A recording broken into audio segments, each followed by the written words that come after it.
this blue sky happening up there. So anyways, reason I'm going live is I'm recycling a pallet here.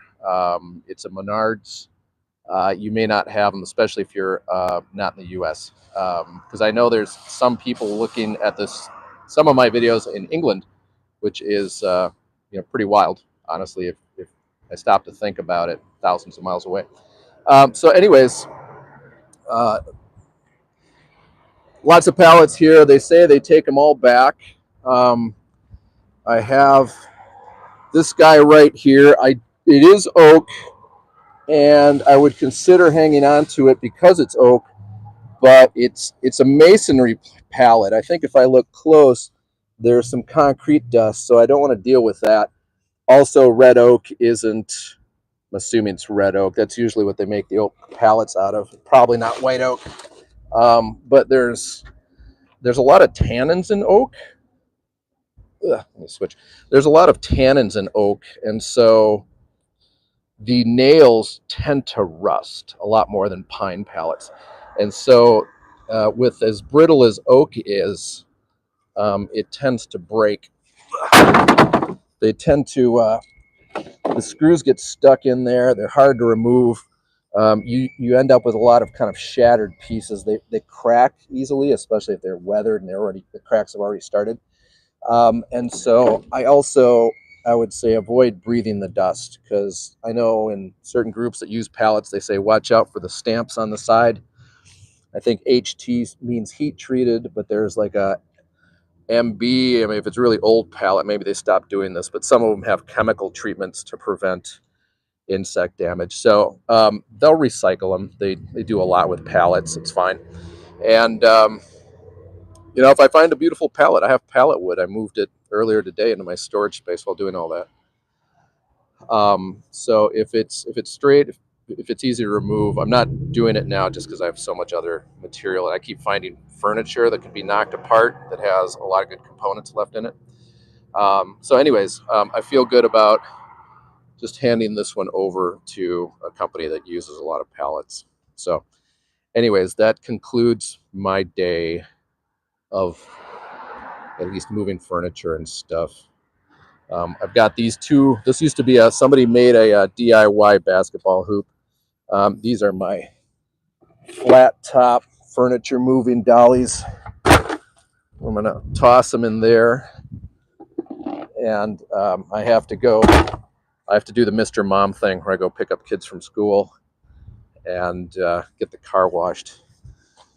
It's looking a little salty. If you've never seen this kind of salt, it's literally like, if you live in Florida, it'd be like you drove your car into the ocean every day for months and months and months.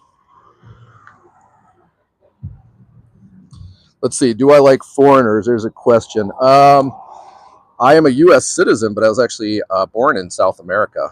I am Chilean on my mother's side. And apparently my great uncle was a custom furniture worker maker. So he made her some pretty cool stuff, from what I understand, carved boxes. So anyways, I hope that answers your question. I mean, I was very young. I was like 4 when we came here because the government fell apart. But my mom was from another country, and so I feel like I appreciate America and the people that come here for a variety of reasons.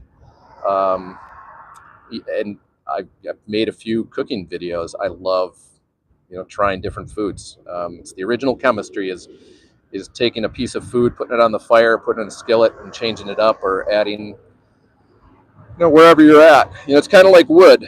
I've hardly ever used Osage orange. It looks like a really cool wood. They have cypress and sequoia out on the west coast, myrtle,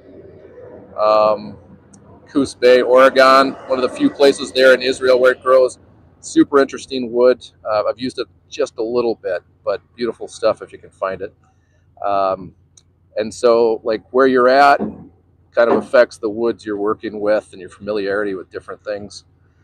So I've done a lot of construction with pine, but I'm making my burritos or my kind of softwood pine benches out of construction wood. And so I'd like to follow through on that for people that want to make things. And the basis of it's going to be that your lumber store, if you don't have a lot of money, is going to be a either kind of like places where they're doing construction and you're getting scraps, or it's going to be a Home Depot or a Lowe's or something like that, and you're going to be working with construction or like pine, Douglas fir. But what I was going to say is like the Osage orange. People that are familiar with, maybe I don't know how big mesquite gets. So honestly, I have no idea. But maybe people are making furniture, doing wood turning with mesquite all the time, and I've hardly touched the stuff other than to barbecue. And so your familiarity, the stuff around you changes how you work. Um, and so just like food from other countries, I'm always curious to hear from other people when they work with a certain wood, what I can learn from them. So, anyways, got to pick up kids from school. So, this is gang stalking. Okay. Anyways, thanks for the comments. I'm going to keep doing more live stuff and got to charge the battery too because the phone's getting a little low. So, again, I do like pallet stuff, but I think this one just will benefit from being recycled, and I don't want all that concrete dust in my face. And so, kind of like I don't know, eating a tiny chicken with tiny bones and a little bit of meat, or a crab that has very tiny little legs. There's not a lot of meat, I think, good meat on that pallet.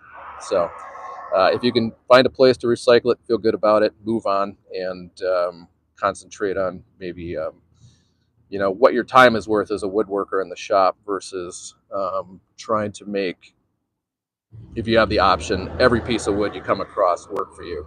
So good luck in the shop. Stay safe. Thanks for watching.